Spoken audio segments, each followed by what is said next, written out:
আজকের গল্পটি শুনে আপনি আপনার চোখ থেকে পানি ফেলতে বাধ্য হবেন। তো আশা করি গল্পটি শুনে আপনাদের অনেক ভালো লাগবে। তো পুরো গল্পটি শুনুন।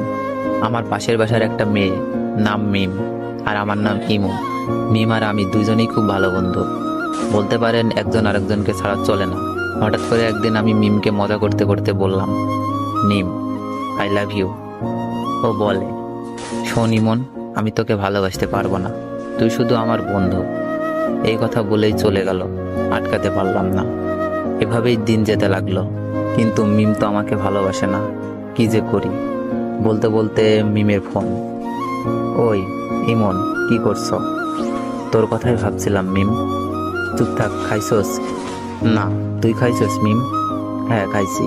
তুই এখনই খেয়ে নে, আর মাঠে তাড়াতাড়ি আয়। আচ্ছা, বলেই লাফাইতে লাগলাম। মিমের মনে হয়তো আমার জন্য ভালোবাসা জাগছে।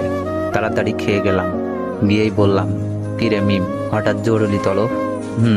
সামনে আমাদের এক্সাম রে, খুব টেনশনে আছি। কোনো চিন্তা করিস না, ফেল করলে তোরে তো আমি বিয়া করবো, তারপর 2টা ক্রিকেট খেলার টিম বানাবো, তোর এক দল আমার এক দল। বলেই হাহা করে হাসি দিলাম। কিন্তু হাসি দেওয়ার পর যা ঘটলো তা আমি কেন আমার চোখও বিশ্বাস করতে পারলো না। এমনভাবে আমার গালে চড় মারলো যেন গাল দিয়ে ধোয়া বের হচ্ছে। চড়টা মেরেই মিম বলা শুরু করলো, তোকে বন্ধু করেই জীবনে বড় ভুল করেছি, আজ থেকে আমাদের বন্ধুত্ব এখানেই শেষ। বলেই চলে গেল। আর আমার চোখ দিয়ে বৃষ্টির মতো পানি পড়ছে। কিছুই বুঝতে পারলাম না, খুব খারাপ লাগছে। শেষমেশ বন্ধুত্বটাও শেষ। কেমন জানি স্বপ্ন স্বপ্ন লাগছে, তাও কিছুই করার নেই। অশ্রু ভরা চোখ আর বুক ভরা কষ্ট নিয়ে বাসায় আসলাম।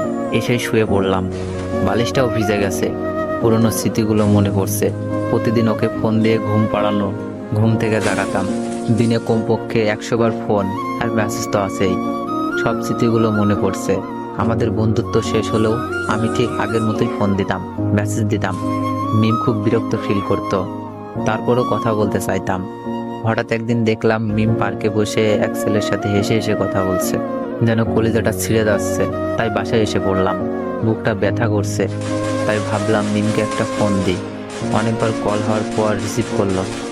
মিম, বুকে ব্যথা করতেছে। মিম বলল, ব্যথা করা ভালো, এখন আমাকে ডিস্টার্ব করবি না, পরশু আমার এক্সাম। আমি বললাম, আচ্ছা, নাপা খেলে ব্যথা যাবে? হ্যাঁ যাবে, এখন আর ফোন দিস না প্লিজ, কিছুই পড়া হয়নি। আমি বললাম, কয়টা খাবো? তোর যতটা খেতে মন চাই খা, প্লিজ ইমন, আর না। আমি এবার বললাম, লাস্ট একবার, ভালোবাসিস?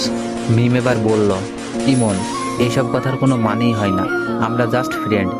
তোর অনুরোধে কিন্তু দ্বিতীয়বার ফ্রেন্ড হয়েছি, তাই যা বলোস ভালো করে বুঝে বলিস। থ্যাঙ্কস মিম, রাখি। ওকে রাখ, আর ভবিষ্যতে এ যেন এমন কথা আর শুনি না। ওকে। ফোনটা কেটে দিলাম। একসময় মিম মেয়েটা সারাক্ষণ আমার খবর নিত, এখন আর নেয় না। আর জিজ্ঞেস করে না কাউকে পছন্দ করিস কিনা, আর আগের মতো কি করতে হবে বলে না। হঠাৎ বুকের ভেতরে আবার চিপ দিয়ে উঠলো। বুকটা চেপে ধরে একটু বিছানায় শুয়ে পড়লাম। খুব কষ্ট হচ্ছে।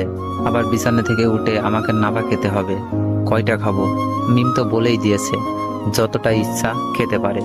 সবগুলো ওষুধ মুখের ভেতরে পুরে ঘুমিয়ে পড়লাম। কাক ডাকা ভরে উঠে পড়ে মিম। মোবাইল চেক করে একটা দীর্ঘশ্বাস ছাড়ে। যাক, আজ আর কোনো মেসেজও নাই, মিস কলও নাই। পড়াই মনোযোগী হই। মিম মন দিয়ে পড়তে থাকে। হঠাৎ মনটা যেন কেমন কেমন করছে। তবুও ভালো, ইমন জ্বালাচ্ছে না। ছেলেটার কোনো কমন সেন্সও নাই।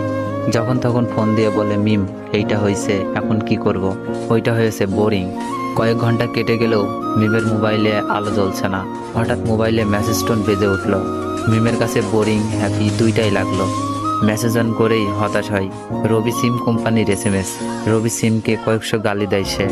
ঘড়ির ঘন্টার কাঁটা ক্রমশই বেড়ে চলেছে, কিন্তু একটি বারের জন্য ইমনের মোবাইল থেকে কল আসে না। হঠাৎ মিমের স্মরণ হয় কতদিনের কথা। ইমন বলেছিল, মিম, বুকে ব্যথা। ওর ভুরু যুগল কুঁচকে যায়, মুখটা কালো হয়ে যায়, বুকের ভেতরটা খা খা করে ওঠে। মন থেকে কত রকম ভয় করছে। রাত 9টা। মিম একদম পড়তে পারছে না। বারবার ইমনের কথা মনে পড়ছে। ইমনের মেসেজ তো তার বোরিং লাগতো, কিন্তু সে কেন এখন ইমনের মেসেজ খুঁজতেছে? কিছুই না ভেবে ইমনের নাম্বারে ফোন দেয়। তো গল্পটির সেকেন্ড পার্ট চাইলে বেশি বেশি কমেন্ট করুন, আর ভিডিওটিতে একটু বেশি বেশি কপি লিঙ্ক করে দেন।